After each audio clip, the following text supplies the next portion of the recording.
नमस्कार, good morning, शुभ प्रभात। मैं हृदय मिश्रा आप सभी का स्वागत करता हूं। कैसे आप सभी लोग? आई होप आप सभी लोग अच्छे होंगे, अपनी पढ़ाई को बहुत ही बेहतर ढंग से कर रहे होंगे। देखिए, पीसीएस का फॉर्म आ चुका है और भैया जी लोग, अगर आपका लक्ष्य यूपी पीसीएस का एग्जाम है तो ये बात आप लोग थोड़ा सा धैर्यतापूर्वक सुनिएगा कि अभी भी समय है आपके पास तैयारी करने का। इसलिए आप लोग चाहें तो अपनी तैयारी को अभी से कर सकते हैं और इसके लिए बैच फाउंडेशन कोर्स का 2025 का ऑलरेडी हमारे यहां पर चल रहा है। आप चाहें तो उसे ज्वाइन करके अपनी तैयारी को बेहतर कर सकते हैं, या फिर आंसर राइटिंग प्रैक्टिस का प्रोग्राम चल रहा है, आप उसको भी ज्वाइन कर सकते हैं। इसके अलावा हम लोगों ने प्रैक्टिस सेट भी अभी जो है शुरू किया। मतलब प्रैक्टिस क्या, मतलब practice set in the sense की टेस्ट सीरीज के फॉर्म में टेलीग्राम पर हम लोग चलाएंगे।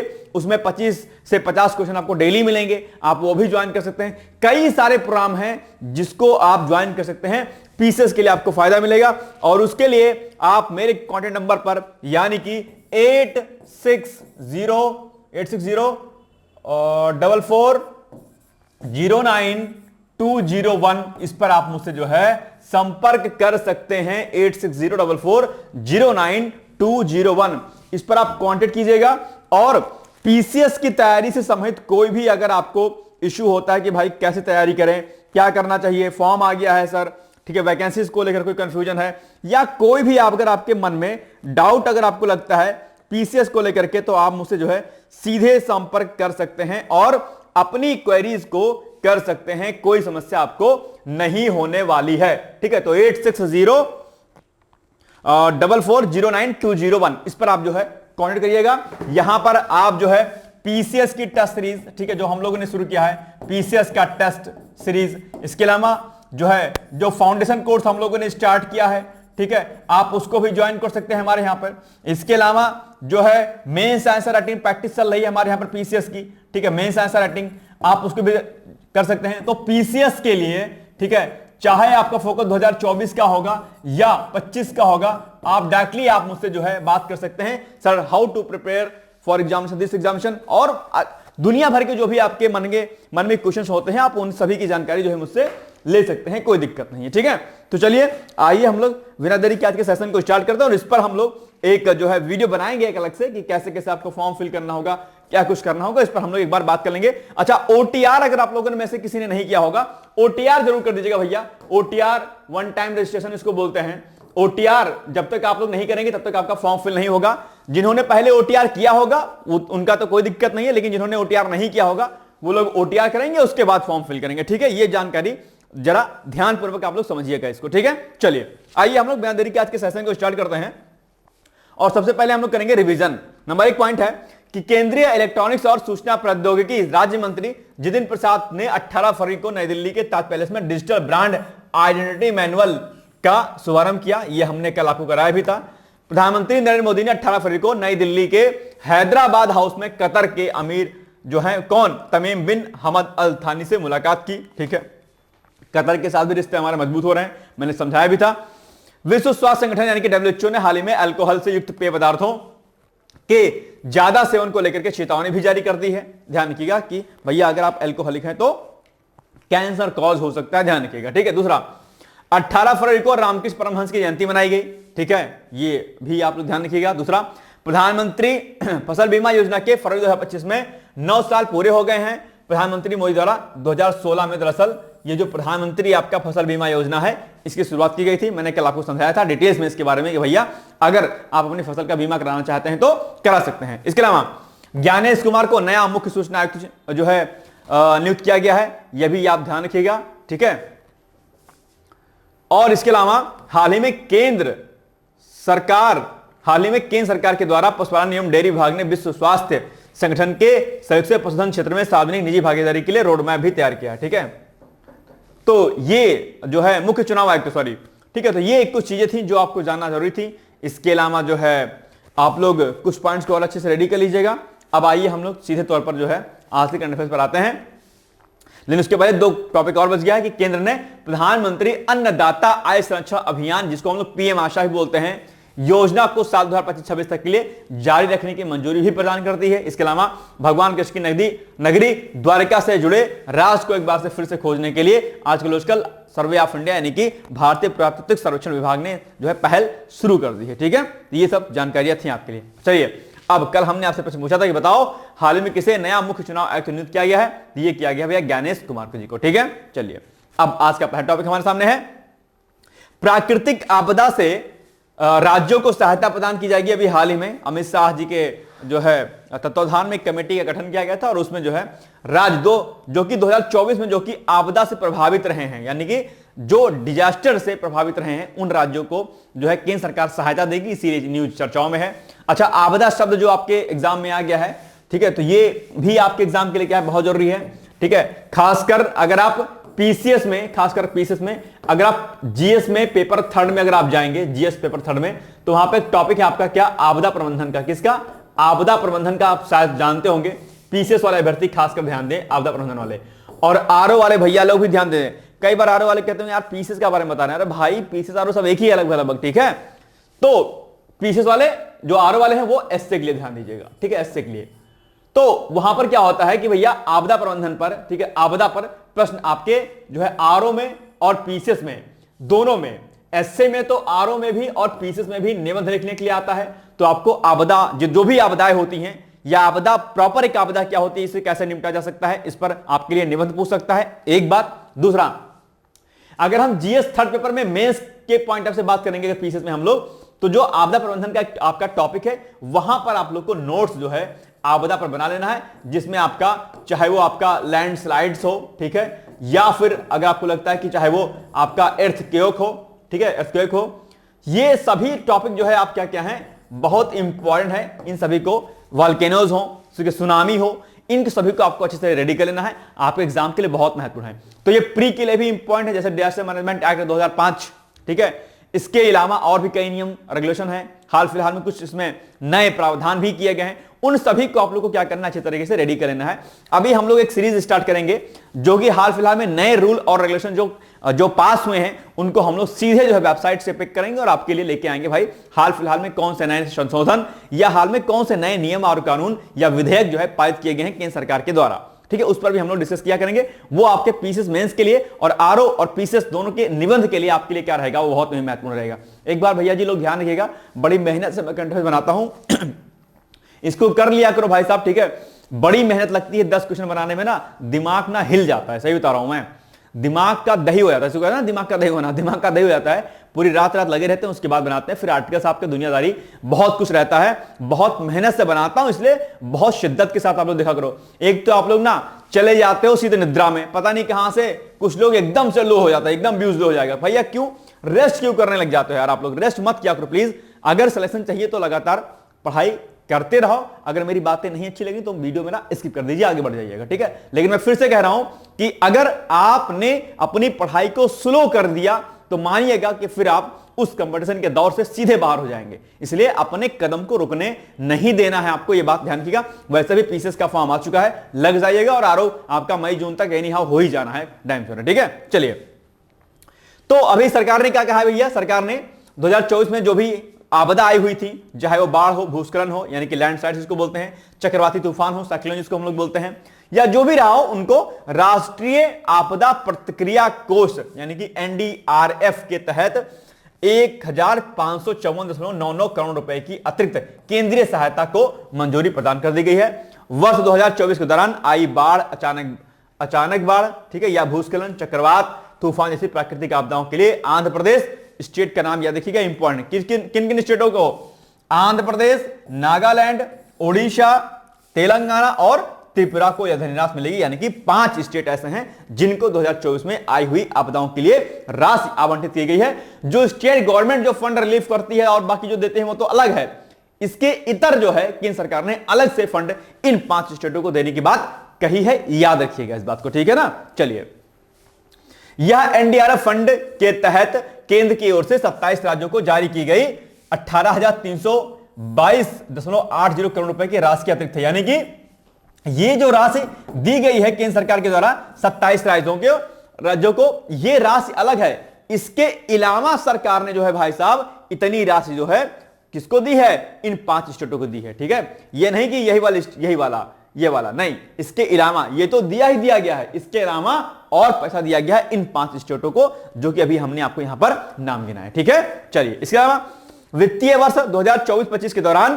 केंद्र सरकार ने राज्य आपदा मोचन कोष, जिसको हम लोग क्या बोलते हैं, स्टेट डिजास्टर रिलीफ फंड इसको बोलते हैं, में 27 राज्यों को 18,322.80 करोड़ रुपए और राष्ट्रीय आपदा प्रतिक्रिया कोष एनडीआरएफ से 18 राज्यों को 4,808.3 करोड़ रुपए, राज्य आपदा न्यूनीकरण कोष यानी कि SDMA state disaster minimise fund से 14 राज्यों को 22,008.56 करोड़ रुपए और राष्ट्रीय आपदा न्यूनीकरण कोष एनडीएमएफ से 8 राज्यों को 719.72 करोड़ रुपए जारी किए। मतलब एक डेटा दिया गया है कि भैया कितना कितना फंड दिया गया। अगर निबंध आ गया इसके ऊपर या प्रश्न इसके ऊपर आ गया तो आप आराम से डेटा का इस्तेमाल बढ़िया तरीके से कर सकते हैं। ठीक है, ऑथेंटिक डेटा है, आप इसको बढ़िया तरीके से अपनी कॉपी में अपने निबंध में लिखेंगे तो आपको नंबर ट्रक भर भर के मिलेंगे। ठीक है, चलिए आइए आगे बढ़ते हैं।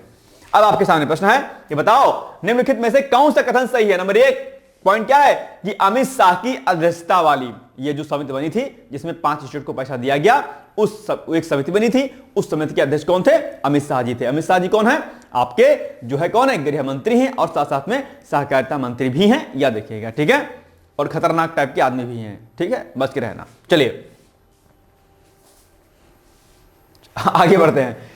नहीं, आप लोग को डरने की आवश्यकता नहीं है, जो लोग जो है पैसा से घपला करते हैं उनको डरने की आवश्यकता है। ठीक, चलिए अमित शाह की अध्यक्षता वाली एक समिति ने 2024 के दौरान अचानक आई बाढ़, भूस्खलन और चक्रवाती तूफान से प्रभावित 5 राज्यों को राष्ट्रीय आपदा प्रतिक्रिया कोष के तहत जो है इतना रुपए का फंड रिलीज किया है। बिल्कुल सही बात है, सही है। नेक्स्ट है, वर्ष 2024 के दौरान आई बाढ़, अचानक बाढ़ या भूस्खलन, चक्रवाती तूफान जैसी प्राकृतिक आपदाओं के लिए आंध्र प्रदेश, मतलब 5 स्टेट के नाम लिखा है और कहा गया है कि इनको पैसा दिया गया। बिल्कुल सही बात है, दिया गया पैसा। हाँ ठीक है, तो क्या, तो ठीक है, तो 1 और 2 दोनों कितने हो जाएंगे, सही, यानी कि first and second is the right answer, यानी कि C option is right. Okay, now next, Chhatrapati Shivaji Maharaj की जयंती मनाई गई। आप तो इनको सभी लोग जानते होंगे, मुगल साम्राज्य, ठीक है, जिसको इन्होंने उखाड़ फेंकने का बीड़ा उठाया हुआ था, गोरिल्ला युद्ध जैसी प्रणाली इन्होंने अपनाई थी और इन्होंने एकदम प्रण ले रखा था कि भैया हमको मुगल साम्राज्य से देश को जो है आजाद करना है और देश को हमें विकसित बनाना है, यानी कि देश को प्रगति की राह पर उन्मुख करना है। छत्रपति शिवाजी महाराज अपने आप में सब बहुत वीर योद्धा थे। अभी हाल ही में इनके ऊपर शायद कोई मूवी आई है ना, नाम देखो मुझे नहीं याद, छात्रा या क्या करके ऐसे कुछ आई, क्षत्रिय है ना, मूवी बड़ी अच्छी है, इस मूवी को देखिएगा। ठीक है, अब लोग कुछ लोग अरे सर जी मूवी देखने की बात कर रहे हो आप, भाई साहब ऐसा है मूवी देखा करो। अगर कुछ हिस्टोरिकल मूवीज आती हैं, ऐसे कुछ मूवीज आती हैं, देखना चाहिए। घर में बैठे रह करके तैयारी करने से कुछ नहीं होगा। ठीक है, घर से निकला भी करिए और कुछ अगर इस प्रकार की मूवीज आया करें तो उनको देखने का प्रयास किया करिए, या कुछ साइंस बिहाफ पे अगर कुछ मूवीज हैं या हमारे रियल हिस्ट्री पर बेस्ड कोई मूवीज है तो उसको जरूर देखा करिए आप लोग। ठीक है, तो अगर मूवी नहीं देखी है तो एक दिन रेस्ट करना और मूवी फोन पर या जहां भी देख पा सकते हो आप देख के आना। ठीक है, चलिए आगे बढ़ते हैं। तो 2025 में छत्रपति शिवाजी महाराज की 395वीं जो जयंती है वो मनाई गई है इस बार। ठीक है, और बाकी वही है, सब पॉइंट आप लोग जानते होंगे। मराठा साम्राज्य की इन्होंने नींव रखी थी, यानी कि मराठा साम्राज्य के संस्थापक कौन है, छत्रपति शिवाजी महाराज हैं। ठीक है, मुगलों को परास्त करने का संकल्प इन्होंने लिया था। मुगल को कुछ लोग बहुत लाइक भी करते हैं, गलत बात है, नहीं करना चाहिए। ठीक है, खतरनाक आदमी थे भाई साहब वो लोग। 19 फरवरी 1630 में जन्मे शिवाजी ने जीवन भर मुगलों से लोहा लिया। उनका लक्ष्य था कि अपने राष्ट्र को मुगलों के नियंत्रण से मुक्त कराएं और उसे शक्तिशाली बनाएं। भाई साहब देश को ना बहुत लोगों ने लूटा, क्या ही किया जाए, अभी भी लोग लूट रहे हैं। ठीक है, और हम उन्हीं को नेता बना देते हैं, क्या किया जाए। चलिए, उनका जन्म 19 फरवरी 1630 को महाराष्ट्र के पुणे जिले के शिवनेरी किले में हुआ था। ठीक है, ये पॉइंट आपको याद रखना है। और पिताजी शाहजी थे, माता जीजाबाई थी, जानते ही होंगे आप। शिवाजी गोरिल्ला युद्ध और नौसेना रणनीतियों में माहिर थे। और यह भी प्रश्न आप एग्जाम में बहुत बार पूछा जाता है कि किन्होंने शिवाजी उत्सव मनाने की घोषणा की थी महाराष्ट्र में। तो बाल गंगाधर जो तिलक थे, बाल गंगाधर तिलक के द्वारा शिवाजी के कार्यों को जो है बताने के लिए और उनके सिद्धांतों को लोगों को बताने के लिए, समझाने के लिए, जागरूक करने के लिए शिवाजी महोत्सव की शुरुआत की थी बाल गंगाधर तिलक ने। हिस्ट्री में प्रश्न आपके एग्जाम में पूछा जाता है तो इसको आप लोग क्या करिएगा, नोट कर लीजिएगा। पूछ लेगा बताओ शिवाजी महोत्सव की शुरुआत निम्नलिखित में से किसने की थी, आप कहोगे किसी और ने, मतलब नाम एग्जैक्ट नहीं बता पाओगे, क्यों? क्योंकि आप पढ़ोगे नहीं इसलिए। ठीक है, तो ध्यान रखिएगा, बाल गंगाधर तिलक जी ने। अच्छा, बाल गंगाधर तिलक अगर आ गए हैं शब्द आपके सामने, तो बाल गंगाधर तिलक के भर पर भी बहुत प्रकार के प्रश्न आपके एग्जाम में पूछे जाते हैं। तो आज आप लोग क्या काम करिएगा, आपदा वाला टॉपिक तो तैयार करिएगा, आपदा के साथ साथ में आप लोग बाल गंगाधर तिलक के बारे में भी पढ़ लीजिएगा। ये आज आपका टास्क नंबर 2 है। ठीक है, टास्क क्या है, 2 है। टास्क नंबर 1 क्या था, आपदा प्रबंधन था। टास्क 2 क्या है आपका, तिलक जी को आपको अच्छे से पढ़ लेना है, इनके बारे में भी प्रश्न आपके एग्जाम में पूछा था। भाई लोग प्लीज आपसे करबद्ध निवेदन हाथ जोड़ के कि प्लीज पढ़ लिया करो, जो मैं कहा करो, निवेदन है। आप मेरे साथ 15 दिन करंट अफेयर्स करके देखिए, जो मैं कहता हूं करके देखिए, 15 दिन के बाद देखिएगा आपके अंदर कितनी प्रोडक्टिविटी आएगी। लेकिन करिएगा प्लीज आप लोग, प्लीज, है ना, जरूर करिएगा। चलिए आगे बढ़ते हैं हम लोग। देखो ये सब टॉपिक अगर पॉइंट टू पॉइंट करते रहेंगे ना तो चीजें आसान हो जाएंगी आपके लिए, इकट्ठा लोड आपको नहीं मिलेगा। ठीक है, चलिए अब प्रश्न इसके ऊपर है, छत्रपति शिवाजी के संदर्भ में निम्नलिखित कथनों में से कौन सा ऐसे कथन सही है? नंबर 1, 2025 में छत्रपति शिवाजी महाराज की 395वीं जयंती मनाई गई। बिल्कुल सही बात है, अभी हमने पढ़ा इसको, तो यानी कि point number 1 is the right. Now next, उनका जन्म 19 फरवरी 1630 को महाराष्ट्र के पुणे जिले के शिवनेरी किले में हुआ था। बिल्कुल सही बात है, यह भी पॉइंट सही है। तो इस हिसाब से अगर हम देखेंगे तो 1 भी सही है और 2 भी सही है। तो कूट में देखो कहां पर 1 और 2 है, सी पॉइंट पर है, तो यानी कि 1 और 2 इज द राइट आंसर, यानी कि सी इज द राइट आंसर। ठीक है, कोई दिक्कत? चलिए, फ्लू, अभी भैया ये अमेरिका के कैलिफोर्निया में इन्फ्लुएंजा जो फ्लू है बहुत तेजी के साथ जो है फैला हुआ है, और कहा जा रहा है कि जितनी तेजी के साथ कोविड फैला था, ठीक है, उससे ज्यादा उग्र रूप में जो है कैलिफोर्निया स्टेट में जो है ये अपने आप में फैला हुआ है। बर्ड फ्लू आप जानते हैं, है ना, तो बस ये वही है। और पहले जो है कुछ वहां पर मवेशियों में ये फैला, ठीक है, और उसके बाद धीरे धीरे करके कुछ व्यक्तियों में गया, और उसके बाद वो तेजी के साथ फैला, और बच्चे और बुजुर्ग 2 वहां पर इसका शिकार हो रहे हैं, और बहुत प्रकार की जो है इससे अलग बीमारियां भी हो जा रही हैं, खासकर श्वसन संबंधी जो यानी कि जो रिस्पिरेटरी जो प्रॉब्लम होती है वो बहुत ज्यादा हो रही है, और लंग्स में इंफेक्शन हो जा रहा है, और लोग जो है एक्सपायर भी हो जा रहे हैं अपने आप में। वहां के पूरे हॉस्पिटल्स, पूरे के पूरे जो है क्लिनिक जो है इसी से, इन्हीं पेशेंटों से क्या है पूरे भरे के भरे पड़े हैं। बहुत दयनीय स्थिति हो गई है वहां पे कैलिफोर्निया में। अब चूंकि इंटरनेशनल मीडिया तो इतना दिखाएगा नहीं, लेकिन ध्यान रखिएगा कि स्थिति बहुत, हालात वहां के बहुत खराब है अपने आप में, और इसको सरकार ने इसके लिए वहां पर जो है आपातकाल भी, इमरजेंसी भी लगाया था, लेकिन बावजूद इसके अभी तक इसको कंट्रोल नहीं किया जा सका है, ध्यान रखिएगा। तो ये चर्चाओं में है। अब आइए देखते हैं कि ये जो इन्फ्लुएंजा फैल रहा है वो किस प्रकार का, H5N1 टाइप का है ये, ध्यान रखिएगा। और H5N1 टाइप का जो ये वायरस है अपने आप में, जो ये इन्फ्लुएंजा है, ये बहुत तेजी के साथ विकसित हो रहा है अपने आप में, ठीक है, मस्तिष्क को, माइंड को कोलैप्स कर दे रहा है। आइए देखते हैं इसके बारे में। तो कोविड-19 महामारी की शुरुआत के बाद से अमेरिका के कैलिफोर्निया राज्य में फ्लू यानी कि इन्फ्लुएंजा कोविड से ज्यादा घातक सांस की बीमारी बन गई है। बहुत ज्यादा जो है प्रॉब्लम हो रही है इसमें। इस कारण वहां पे जो भी अस्पताल है मरीजों से भरे पड़े हैं, बहुत भीड़ है अपने आप में, ठीक है। श्वसन संबंधी वायरस परीक्षणों में 70% से अधिक मामले फ्लू के पाए गए हैं, यानी कि जिसको भी श्वास संबंधी बीमारी है उनमें से 70% केसेस में फ्लू वाली ही बीमारी है अपने आप में, ठीक है। यह आंकड़ा कोविड-19 RSV और सामान्य सर्दी से अधिक है भैया, यानी कि नॉर्मल कोल्ड नहीं है, ये खतरनाक वाला है, ठीक है। जुलाई से अब तक कैलिफोर्निया में फ्लू से जुड़ी कम से कम 561 मौतें जो हैं दर्ज कर ली गई हैं। हालांकि ये तो नॉर्मल डेटा है, आप समझ लीजिएगा इसका 2 गुना 3 गुना होगा, 4 गुना होगा, ज्यादा ही होगा कोई बड़े, क्योंकि अमेरिका है जानते हो विकसित कंट्री, डेवलप कंट्री है। वो कहेगा हमारे यहाँ इतना लोग मर गए तो हंसेंगे, अरे अच्छा जी तुम तो बड़े डेवलप थे, ऐसे कैसे हो गया। तो ये तो समझो कोई डाटा नहीं है, नॉर्मल डेटा रिलीज किया गया, इसका कई गुना ज्यादा जो है वहां पर लोग एक्सपायर हो चुके हैं, ठीक है। इसके अलावा इस सीजन में 10 बच्चों की फ्लू से जो है मौत भी हो गई है, जबकि इसी दौरान कोविड से केवल 3 बच्चों की मौत हुई है। मतलब कोविड से 3 बच्चों की मौत हुई, लेकिन फ्लू से 10 बच्चों की मौत हो गई। दोनों में डिफरेंस आप देख पा रहे हो कि खतरनाक इस समय कौन हो गया वहां पर, कोविड या जो है इन्फ्लुएंजा। इस साल फ्लू के 2 अलग अलग प्रकार के, यानी कि H1N1 था, H5N1 नहीं था, H1N1 और H3N2, ये नाम आपको याद करना है। क्या H1, देखो H1 और N1 होगा ना, हाँ ठीक है, H1 और N1, ठीक, एक तो ये हो गया, ठीक है। और दूसरा क्या है, दूसरा आपका H3N2, और N2, ये दो जो भैया साहब भाई साहब हैं इन्होंने ही कह ढा रखा है वहां पे, ठीक है। तो ये जो आपके हैं अलग अलग प्रकार के H1N1 और H3N2 एक साथ फैल रहे हैं, जिससे लोगों में बार बार संक्रमण का खतरा जो है क्या हो रहा है, बढ़ गया। दोनों एक साथ में हो रहे हैं, तो ये अपने आप में डेंजरस कंडीशन जो है क्या कर रहा है, डेवलप कर रहा है।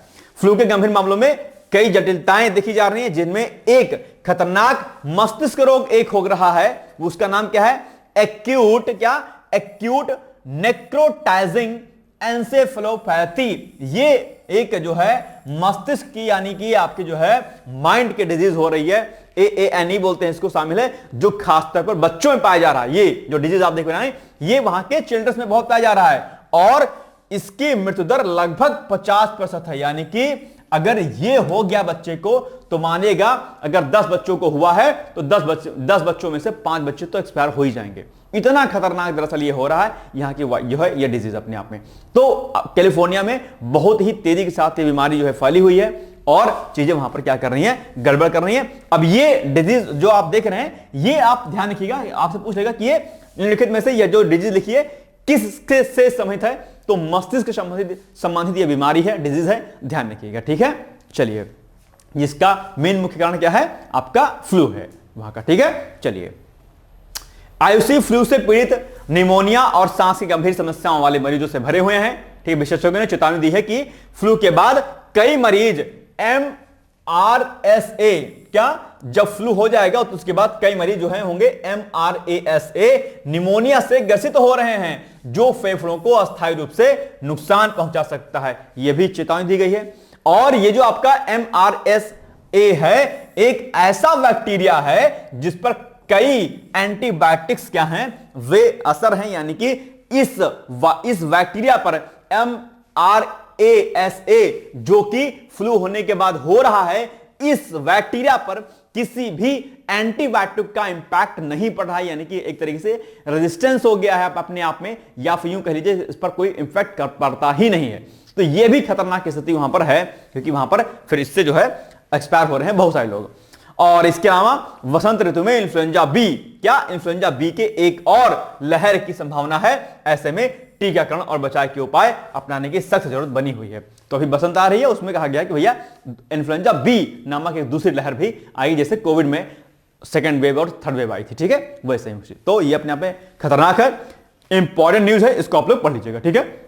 हाल ही में अमेरिका के कैलिफोर्निया राज्य में फ्लू कोविड से ज्यादा घातक सांस की बीमारी बन गया है। इस संदर्भ में पूछ रहे आपसे कि बताओ कौन सा कथन सही है। नंबर 1, फ्लू के गंभीर मामलों में कई जटिलताएं देखी गई हैं, जिनमें एक खतरनाक मस्तिष्क रोग, कौन सा, एक्यूट नेक्रोटाइजिंग एंसेफेलोपैथी यानी शामिल है, जो खासतौर पर बच्चों में पाया जाता है। बिल्कुल सही बात है, अभी हमने आपको बताया। इस साल फ्लू के 2 अलग अलग प्रकार के H1N1 और H3N2 एक साथ फैल रहे हैं, जिससे लोगों में बार बार संक्रमण का खतरा बढ़ गया है। बिल्कुल सही बात है, दोनों ही पॉइंट अभी हमने पढ़ा था, तो दोनों सही है। इस हिसाब से 1 और 2 दोनों कथन हो जाएंगे आपके सही, ठीक है।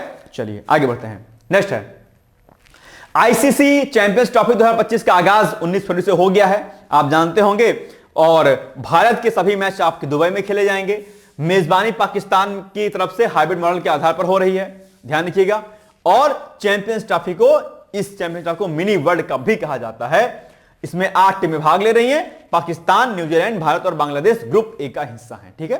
तो ये चैंपियंस ट्रॉफी के बारे में आप लोग पढ़ लीजिएगा, बाकी देखेंगे कौन सा विजेता बनता है टीम, ठीक है। चलिए, आईसीसी चैंपियंस ट्रॉफी 2025 के संदर्भ में कर लीजिएगा, के संदर्भ में, ठीक है। के संदर्भ में निम्नलिखित कथनों में से कौन सा ऐसे कथन सही नहीं है, रॉन्ग स्टेटमेंट आपसे पूछा है। नंबर 1, भारत के सभी मैच दुबई में होंगे, ठीक है, बिल्कुल सही बात है। और चैंपियंस ट्रॉफी का यह 11वां संस्करण है, नहीं भाई 11वां संस्करण नहीं है, यह 19वां संस्करण है। आप कहेंगे सर जी कहां पे लिखा था ये, तो ये देखो भैया यहां पे लिखा था, ये 9वां संस्करण है, ठीक है। चलिए, तो 11वां नहीं है, यानी कि ये वाला कथन हो जाएगा रॉन्ग, तो केवल 2 हो जाएगा सही उत्तर आपका B is the right answer, ठीक है। चलिए, क्योंकि रॉन्ग पूछा था आपसे। चलिए आगे, G20 विदेश मंत्रियों की बैठक अभी हाल ही में हो रही है, और विदेश मंत्री एस जयशंकर जी जो आपके हैं वो 20 से 21 फरवरी को दक्षिण अफ्रीका के जोहान्सबर्ग में होने वाली G20 विदेश मंत्रियों की बैठक में उन्होंने पार्टिसिपेट किया। ध्यान रखिएगा, पूछ लेगा कि बैठक कब हुई थी, कहां पर हुई थी और किसने बैठक में भाग लिया, ठीक है, याद रखिएगा। तो जयशंकर जी ने 20 से 21 फरवरी के मध्य में, दक्षिण अफ्रीका के जोहान्सबर्ग में, ठीक है।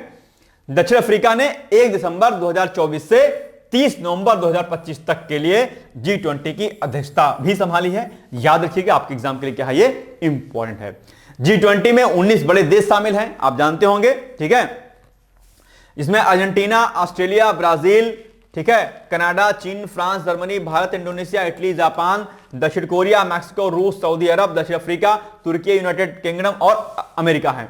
भैया ध्यान रखिएगा एक बात को कि यहां पर प्रश्न आपके एग्जाम में पूछ लेगा, बताओ निम्नलिखित में से कौन सा देश G20 में शामिल नहीं है, ठीक है, याद रखिएगा। इसके अलावा 2 अंतरराष्ट्रीय समूह भी इसमें शामिल हैं, जिसको हम लोग यूरोपीय संघ और अफ्रीकी संघ कहते हैं, दोनों शामिल हैं इसमें। G20 दुनिया की सबसे बड़ी अर्थव्यवस्थाओं का एक समूह है, जो कि जीडीपी का 85%, अंतरराष्ट्रीय व्यापार का 75% और दुनिया की 2/3 आबादी का प्रतिनिधित्व करता है, ठीक है। अध्यक्षता बारी बारी से अलग अलग देश जो है करते हैं, ध्यान रखिएगा। इस बीच अमेरिकी विदेश मंत्री मार्को रूबियो ने कहा कि भैया हम ना आएंगे इस बैठक में। अमेरिका आजकल अब चूंकि ट्रंप जी बन गए हैं भाई साहब, तो अब जानते हैं खतरनाक आदमी है, तो भैया उनकी तरफ से कहा कि हम तो ना आते, जी जाओ। आरोप लगाए हैं कुछ G20 पर, लेकिन ठीक है, अब नहीं आते तो ना आए, क्या कह सकते हैं, ठीक है, कोई बात नहीं। आप में से किसी को जाना हो जा सकते हैं, ठीक है, G20 में। आप करोगे यार मैं कैसे जा सकता हूं, जा सकते हैं, पढ़िए लिखिए, IAS बनिए, चले जाएंगे, ठीक है, कोई दिक्कत वाली बात नहीं इसमें। चलिए, निम्नलिखित कथनों में से कौन सा कथन सही है? नंबर 1, दक्षिण अफ्रीका ने 1 दिसंबर 2024 से 30 नवंबर 2025 तक के लिए G20 की अध्यक्षता संभाली है।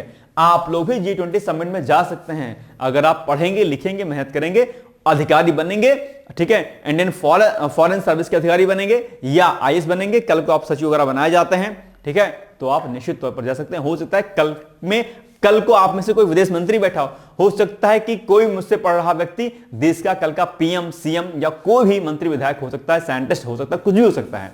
आप में सब काबिलियत है, ठीक है, तो कभी अपने आप को परेशान मत रखना, ठीक है।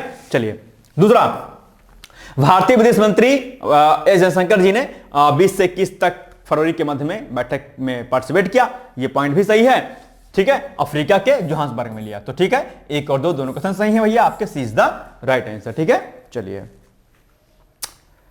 अब आपके सामने एक न्यूज है कि अगर आपको उत्तर लेखन कार्यक्रम में पार्टिसिपेट करना है, यूपीपीसीएस 2025 में के बैच में एडमिशन लेना है, या फिर आपको पीसीएस की टेस्ट सीरीज देनी है, तो उसके लिए आप जो है नीचे दिए गए नंबर पर कांटेक्ट कर सकते हैं मुझसे और कोई भी जानकारी प्राप्त कर सकते हैं, डिटेल्स में आपको मैं बता दूंगा, ठीक है। चलिए, नेक्स्ट है, भारत और संयुक्त अरब अमीरात यूएई के बीच व्यापारिक संबंध जो है बहुत ही मजबूत हो रहे हैं, और अभी डेटा जो दिया गया कि भैया इनके मध्य में जो है कितना जो है व्यापार हो रहा है, किस लेवल का।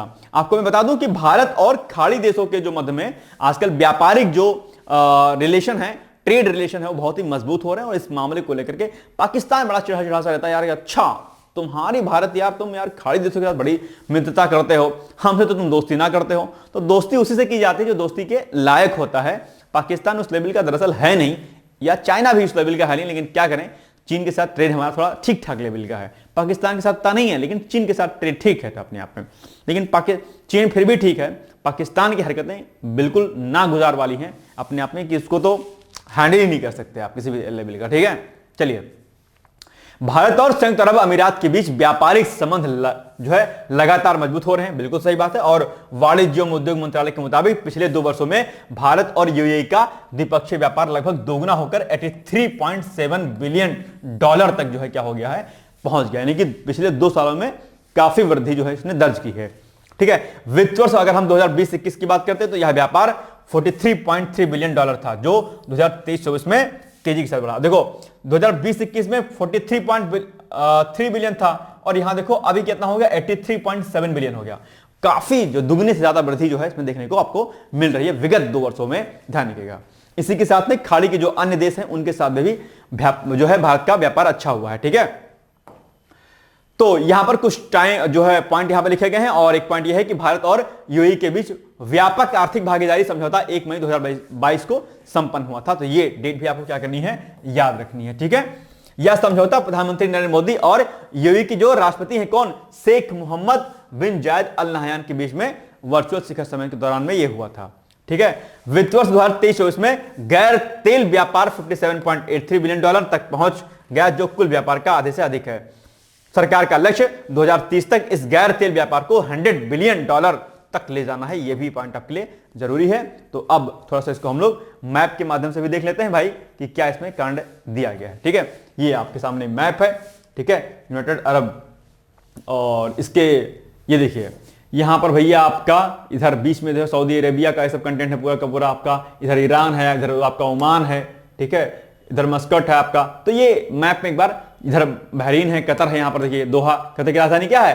कतर की राजधानी दोहा है। कतर के बारे में हमने पढ़ा था ना, कल पढ़ा था कि आज पढ़ा था? कल पढ़ा था शायद। तो कतर है, कतर की राजधानी दोहा है यहां पर बगल में। तो खाड़ी देश जो भी हैं इनके साथ भी दरअसल हमारा संबंध क्या हो रहा है? मजबूत हो रहा है। ठीक है, मैप में एक बार इसके जो है यूएई के बारे में आप लोग एक बार अच्छी तरीके से देख लीजिएगा कि यूएई की जो कंडीशन है भाई साहब वो कहां कहां पर कैसे कैसे किस तरीके से है। ठीक है, चलिए आगे बढ़ते हैं। भारत और यूएई के बीच आर्थिक भागीदारी समझौता कब हुआ था? यह हुआ था भैया आपका कब? मई 2022 में, यानी कि ए इज द राइट आंसर। ठीक है, चलिए आगे। यूक्रेन अभी चर्चाओं में है।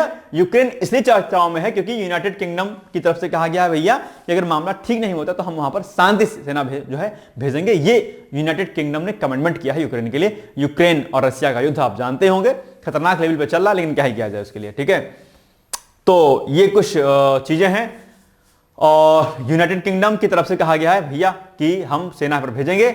यूक्रेन जो है वो दूसरा सबसे बड़ा यूरोपीय देश है और इसकी सीमा जो है पूर्व में रूस से, उत्तर में बेलारूस से, पोलैंड, स्लोवाकिया, पश्चिम में हंगरी, दक्षिण पश्चिम में रोमानिया एवं मोल्डोवा और दक्षिण में काला सागर और आजोव सागर से मिलती हैं। राजधानी यूक्रेन की कीव है।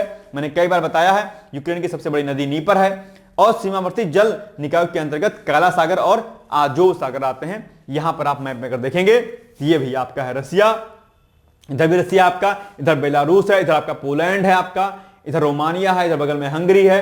ठीक है, ये सब आप लोग यहां पर देख पा रहे होंगे, अलग अलग जो है देश यहां पर हैं इसके बीच में। ठीक है, ये यूक्रेन अपना है अपना। ठीक है, तो इसके बारे में भी आप लोग जो है पढ़ लीजिएगा अच्छे तरीके से। ठीक है, चलिए यूक्रेन की मुद्रा क्या भैया?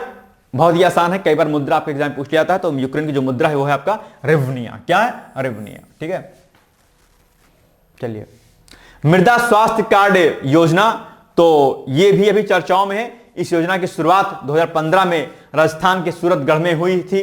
ठीक है, और 10 साल इसकी पूरे हो गए क्योंकि 2015 में शुरुआत हुई थी, 2025 चल रहा है, तो 10 साल इसने जो है मृदा स्वास्थ्य कार्ड योजना के इसने पूरे कर लिए हैं।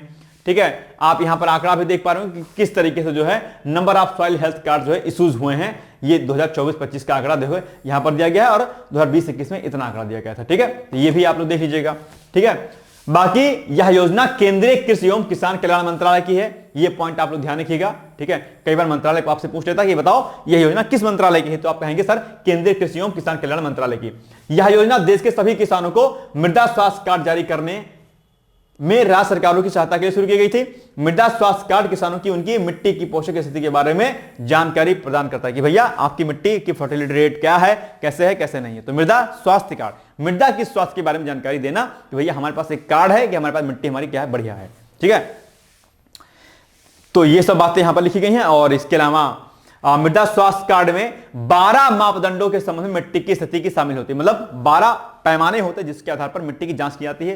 कौन कौन से? जैसे कि आपका नाइट्रोजन हो गया, फास्फोरस हो गया, पोटेशियम, सल्फर, जिंक, लौह तत्व, तांबा, मैग्नीशियम, बोरॉन। ठीक है, और पीएच, अम्लता की अम्लीय है या क्षारीय है। पीएच वैल्यू, कई बार आपके एग्जाम में भैया पीएच वैल्यू पूछ लेता है। पता कि नहीं पता है आपको कि बताओ ये 0 से लेकर के 6 या 7 तक जो है अम्लीय की क्षारीय, 7 से ऊपर क्या है, आपको पता है कि नहीं पता है? बताओ भैया पीएच मान क्या होता है और पीएच मान में कितना पॉइंट होने पर कोई भी चीज अम्लीय होती है, यानी कि जो है अम्लीय होती है, और कितनी ज्यादा बढ़ने पर जो है क्षारीय होती है। मतलब क्या पॉइंट होता है, जरा बताओ मुझे एग्जैक्ट। और कई बार दूध और पानी की अम्लीयता या क्षारीयता के बारे में पूछ लेता है कि बताओ मिल्क जो होता है, मिल्क का पीएच मान कितना होता है, मिल्क का, दूध का पीएच मान कितना होता है, जरा मुझे कमेंट करके बताइएगा। और पीएच वैल्यू के बारे में, पीएच मान के बारे में पढ़ लीजिएगा, आपके एग्जाम में पूछा आता है। अब इसके अलावा मिट्टी चूंकि चर्चाओं में है, तो सॉइल कितने प्रकार की होती है, types of soil, soil texture, और सॉइल में कौन कौन से एलिमेंट्स पाए जाते हैं, किसकी अधिकता कम, किसकी अधिकता कम, और मिट्टी में किस तत्व की अधिकता से क्या पाया जाता है, यह भी प्रश्न आपके एग्जाम में खूब पूछा जाता है। तो सॉइल का चैप्टर आप लोग अच्छी तरीके से रेडी कर लीजिएगा। और काली मिट्टी, दोमट मिट्टी, ये भारत के अलग अलग राज्यों में कहां कहां पर मिलती हैं, पाई जाती हैं, यह भी प्रश्न आपके एग्जाम में पूछा जाता है। तो भैया जी लोग और बाकी जन जो भी हैं वो सॉइल के चैप्टर को अच्छे से पढ़ लीजिएगा और पीएच मान क्या होते हैं वो भी पढ़िएगा। अच्छा, आपको पता है कोल्ड ड्रिंक्स को टॉयलेट क्लीनर कहा जाता है, ठीक है, सुना कि नहीं सुना है कभी? बड़ा एसिडिक होता है भाई साहब, ठीक है। अब तो ठीक ठाक आने लगा, लेकिन पहले जो है कोल्ड ड्रिंक्स बहुत खतरनाक हुआ करती थी। कोशिश किया करिए कि बहुत कम पिया करिए। मैं नहीं कह रहा हूं कि मत पीजिए, छोड़ दीजिए एकदम से, लेकिन छोड़ देंगे तो बल्ले बल्ले है, कोई दिक्कत नहीं, लेकिन अगर पीते हैं तो कम पीजिए, बहुत कम पीजिए। उसकी जगह पर जूस पीजिए, ठीक है, चाहे वो मौसमी का हो, अनार का हो, संतरे का हो, वो भी 20-30 रुपए में आराम से मिल जाता है, कोई दिक्कत नहीं होती है, ठीक है। चलिए, तो ये है बाकी मृदा स्वास्थ्य कार्ड योजना को 2022-23 से मृदा स्वास्थ्य एवं उर्वरता नाम से राष्ट्रीय कृषि विकास योजना में एक घटक के रूप में जो है शामिल कर लिया गया है। बाकी यहां पर इमेज में आप लोग देख पा रहे होंगे कि किस तरीके से जो है benefits of soil health card ये यहां पर दिया गया है कि किस प्रकार से जो है ये जो है आपको बेनिफिट करता है। 1 2 3 4 पॉइंट यहां पर दिए गए हैं। इसको मैं जूम कर दे रहा हूं, आप चाहे तो इसको आराम से जो है नोट कर लीजिएगा अलग तरीके से कि भैया इसके क्या क्या बेनिफिट है। इंग्लिश मीडियम वाले जो है इसको जूम करके देख लीजिएगा, ठीक है। मैं इसको जूम कर दे रहा हूं। अब आई थिंक आपको ये 4 के 4 पॉइंट दिख रहे होंगे, दिख रहा है? ये 4 पॉइंट आप लोग क्या करिए, नोट कर लीजिएगा, आपके एग्जाम के लिए क्या है, बहुत ही इंपॉर्टेंट है, ठीक है। तो ये हो गया, आप इसको नोट डाउन कर लीजिएगा। और इसके अलावा एक पॉइंट यहां पर और दिया गया है मैप में, ये देखो सॉइल हेल्थ कार्ड अचीवमेंट, क्या क्या अचीवमेंट हुआ है। तो यहां पर लिखा हुआ है 24.7 करोड़ सॉइल हेल्थ कार्ड्स जो है जनरेटेड हो गए हैं। इसके अलावा 8,272 सॉइल टेस्टिंग लैब्स हो गए हैं आपका, ठीक है। इसके अलावा 1706.18 crore have been release to various states में हो गए, यूटीज में हो गया है। Soil and land use survey of India has generated 1987 village level soil fertility maps for 21 states and union territories. तो ये भी कुछ चीजें हैं जिसको आप लोग चाहें तो जूम करके इसको मैं दिखा दे रहा हूं, आप लोग इसको भी चाहें तो नोट डाउन कर लीजिएगा अपनी कॉपी में। आपको क्या करेगा, ये सब फायदा करेगा भैया जी लोग, इसको नोट कर लेना, ठीक है। ये पॉइंट जो अभी आपके दिए गए हैं, ये सारे के सारे पॉइंट क्या है आपके लिए, बहुत इंपॉर्टेंट है, ठीक है। दिख गया अब आपको, नहीं दिखा? अब दिख रहा होगा आपको सारा सारा, है ना। ये देखो भैया जी, और नीचे आ जा, लल्ला नहीं आ रहा है, कह रहा ना जाइए ना जा, मैं तो ना जा रहा। ये देखो, है ना, दिख रहा है आपको? ये सारे पॉइंट आप क्या करिएगा, नोट डाउन कर लीजिएगा भैया, सॉइल हेल्थ कार्ड अचीवमेंट्स, ठीक है। ये सारा डेटा आपके लिए क्या है, बहुत इंपॉर्टेंट है, ठीक है। कट कर दूं, वीडियो पॉज करिएगा, देख लीजिएगा, ठीक है। चलिए आगे बढ़ते हैं हम लोग। अब बताओ भैया प्रश्न इस पर कि मृदा स्वास्थ्य कार्ड योजना के संदर्भ में, योजना के संदर्भ में, भाई साहब के कहां पर छूट गया आजकल, भाई साहब बड़ा गड़बड़ हो जा रहा है, के संदर्भ में, ओफो यहां लग गया, योजना के संदर्भ में कौन सा ऐसे कथन सही नहीं है, रॉन्ग स्टेटमेंट आपसे पूछा है। तो इसकी शुरुआत 2010 में राजस्थान से हुई थी। नहीं भैया 2010 में हुई थी क्या, कहां कब हुई थी इसकी शुरुआत, मृदा स्वास्थ्य कार्ड योजना की? देखें जरा, मेरा कुछ कंफ्यूजन हो गया क्या भाई साहब, 2015 होता, हाँ ठीक है, तो गलत हो गया। पहला ही कथन आपका क्या हो गया, गलत हो गया। बाकी दूसरा कथन अगर आप पढ़ेंगे तो आप पाएंगे कि ये कथन सही है। तो इस हिसाब से आपका केवल एक कथन गलत है, यानी कि ए इज द राइट आंसर, ठीक है। ए ये वाला आप पढ़ेंगे तो पाएंगे कि सही है, ठीक है। चलिए, ओपेक, ओपेक के बारे में आप लोग जानते होंगे आराम से, अच्छे तरीके से। और जो तेल उत्पादक देशों का जो है ये समूह है अपने आप में, और अभी हाल ही में ब्राजील के शामिल होने की बात ओपेक में कही गई, ओपेक प्लस कंट्रीज में। तो ओपेक एक अंतर सरकारी संगठन है, स्थापना इसकी 1960 में होती है। ओपेक का मुख्यालय ऑस्ट्रिया की राजधानी वियना में है। और ओपेक के सदस्य देशों के अंतर्गत अगर हम बात करेंगे तो सऊदी अरब है, वेनेजुएला है, ईरान, इराक, कुवैत, लीबिया, संयुक्त अरब अमीरात, अल्जीरिया, नाइजीरिया, कांगो, गैबॉन, ठीक है, इक्वेटोरियल गिनी और अंगोला, इतने जो है देश इसमें करीब करीब 13-14 देश जो है इसमें शामिल हैं, ठीक है। कई बार ओपेक के बारे में प्रश्न पूछता है, बहुत इंपॉर्टेंट भैया कि ओपेक क्या है बताओ, ठीक है। तेल उत्पादक देशों का संगठन है अपने आप में, ठीक है। 1960 में इसकी स्थापना होती है, वियना में इसका मुख्यालय है, ध्यान रखिएगा। ब्राजील की अभी इसमें शामिल होने की बात कही गई है, इसलिए ओपेक चर्चाओं में है। और ओपेक पर प्रश्न आपके मुख्य परीक्षा में भी पूछता है भैया, पीसीएस में। तो ओपेक के बारे में भी आप लोग डिटेल्स में जानकारी एकत्रित कर लीजिएगा, ठीक है। चलिए आगे। ओपेक दुनिया के कच्चे तेल का लगभग 40% जो है उत्पादन करता है। ओपेक अंतरराष्ट्रीय स्तर पर कारोबार किए जाने वाले पेट्रोलियम का लगभग 60% का प्रतिनिधित्व जो है करता है। ठीक है, ये ओपेक के बारे में हो गया। अब बताओ ओपेक की स्थापना कब हुई थी? अभी जस्ट हमने आपको बताया कि ओपेक की स्थापना कब हुई थी। जरा कमेंट करके बताओ, तुरंत मुझे बताओ फट से, क्योंकि ओपेक पर प्रश्न भैया बहुत पूछता है। तो ओपेक की स्थापना होती है जो है 1960 में कि 1860 में, क्या लिखा था? देखो देखो देखो जरा, 1960 में। ठीक है, 1960 सी इज द राइट आंसर। ठीक है, याद रखिएगा। चलिए आगे, लास्ट क्वेश्चन आपके सामने। देश का पहला बायो बैंक, ये दार्जिलिंग चिड़ियाघर, दार्जिलिंग चिड़ियाघर मतलब कि पश्चिम बंगाल। ठीक है, पश्चिम बंगाल में जो है ये क्या है, अवस्थित है, ध्यान रखिएगा। ठीक है, पश्चिम बंगाल का। और इसका दूसरा नाम Padmaja Naidu Himalayan Zoological park भी है। और यहां पर इंपॉर्टेंट सेल्स, उत्तक वगैरह को, टिश्यूज वगैरह को इसमें रखा जाएगा, ताकि जो है आगे हम इस पर जानकारी प्राप्त कर सके अपने आप पे। ठीक है, लुप्त प्राय जीवों के उत्तक और कोशिकाएं एकत्रित किए जाएंगे। उत्तक मतलब टिश्यूज एंड सेल्स। ठीक है, अच्छा, बायो में आपकी कोशिकाओं समेत बहुत प्रकार के प्रश्न पूछे जाते हैं भैया। कोशिकाएं, सेल्स, यूकैरियोटिक सेल्स क्या होती हैं, प्रोकैरियोटिक सेल्स क्या होती हैं, माइटोकॉन्ड्रिया क्या होता है, गोल्गी बॉडी क्या होती है, राइबोसोम्स क्या होते हैं, 70 राइबोसोम पढ़ा कि नहीं पढ़ा कभी? ये सब खूब पूछता है आपके बायो वाले जो है सेक्शन में। ठीक है, तो सेल्स के बारे में जो है आप लोग अच्छे तरीके से पढ़ लीजिएगा।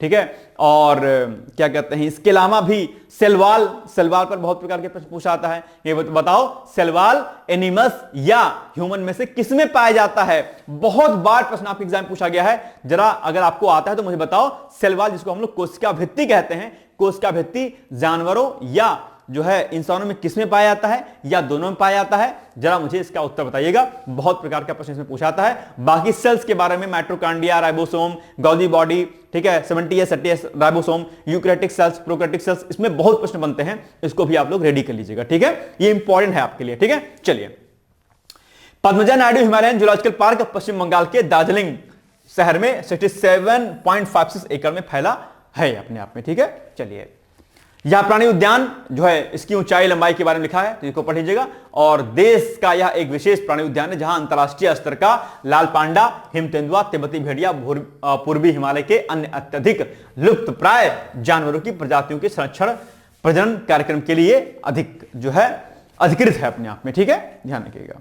चलिए, अब बताओ पद्मजा हिमालयन जूलॉजिकल पार्क कहां पर है? असम, बिहार। बिहार हो गया भैया, बिहार नहीं होगा, बिहार होगा, नहीं बिहार। उत्तर प्रदेश, पश्चिम बंगाल, कहां पर है ये? सिंपल सी बात है, ये पश्चिम बंगाल में है। D is the right answer. ठीक है, ये हो गया आज का हमारा इंपॉर्टेंट करंट अफेयर्स। अब आप लोग बताइए एक क्वेश्चन कि वित्त विधेयकों के बारे में विशेष उपबंध किस अनुच्छेद के अंतर्गत आता है? वित्त विधेयक मतलब जो आपका क्या है, फाइनेंशियल जो बिल है आपका, वो उसके बारे में किस अनुच्छेद में जो है बात कही गई है? मुझे कमेंट करके इसका उत्तर बताइएगा। आसान सा प्रश्न है, कई बार आपके एग्जाम में पूछा जाता है। ठीक है, चलिए, अब बाकी ये न्यूज आपके लिए कि यूपी पीसीएस फाउंडेशन कोर्स भैया हमारे यहां चल रहा है। ऑलरेडी फॉर्म भी पीसीएस का आ चुका है। ठीक है, उसके लिए आप लोग कुछ जानकारी चाहिए तो पूछ सकते हैं, और पीसीएस में आप एडमिशन ले सकते हैं। Pre plus mains plus interview की तैयारी कराई जाएगी। प्री की टेस्ट सीरीज, मेंस की test series, daily answer writing practice आपकी, डेली पीसीएस प्री का क्विज आपका, पर्सनल गाइडेंस आपका, सीसैट, हिंदी, सब कुछ आपको अलग से कराया जाएगा। आप चाहें तो इस प्रोग्राम से जुड़ सकते हैं। इंटरव्यू तक अगर जाते हैं तो सारी की सारी फीस भी हम आपकी वापस कर देंगे। और कोर्स कुछ ऐसा डिजाइन किया गया है कि ताकि आपको किसी भी बाहरी स्रोत या बाहरी किताब के पढ़ने की आवश्यकता आपको ना रह जाए। यहां पर आपको जो है नोट्स भी पीडीएफ फाइल में दिए जाएंगे। बाकी शेड्यूल के अकॉर्डिंग जो है आपको लेक्चर्स मिलेंगे और रिकॉर्डेड वीडियो लेक्चर्स हमारे मिलेंगे, ध्यान रखिएगा। बाकी जानकारी के लिए 8604409201 पर आप संपर्क मुझसे कर सकते हैं। बाकी जो है अब आपके सामने एक प्रश्न है कि इसका उत्तर आपको लिखना है कि भारत और संयुक्त अरब अमीरात के बीच व्यापारिक संबंध लगातार मजबूत हो रहे हैं। ऐसे में भारत का खाड़ी देशों के साथ मजबूत होते व्यापारिक रिश्तों का क्या प्रमुख कारण है? विस्तार पूर्वक समझाइएगा। मतलब कि भैया आखिर क्या कारण है कि खाड़ी देशों के साथ हमारी जो मजबूती है किसी भी प्रकार की, चाहे वो व्यापारिक रूप से हो चाहे सामूहिक रूप से हो, ठीक है, वो बहुत मजबूत हो रही है। क्या कारण है इसका कि हम खाड़ी देशों के साथ अपनी स्थिति को मजबूत कर रहे हैं? ठीक है, तो इसका उत्तर आप लोग प्लीज जरूर लिखने का प्रयास कीजिएगा, इंपॉर्टेंट है आपके लिए।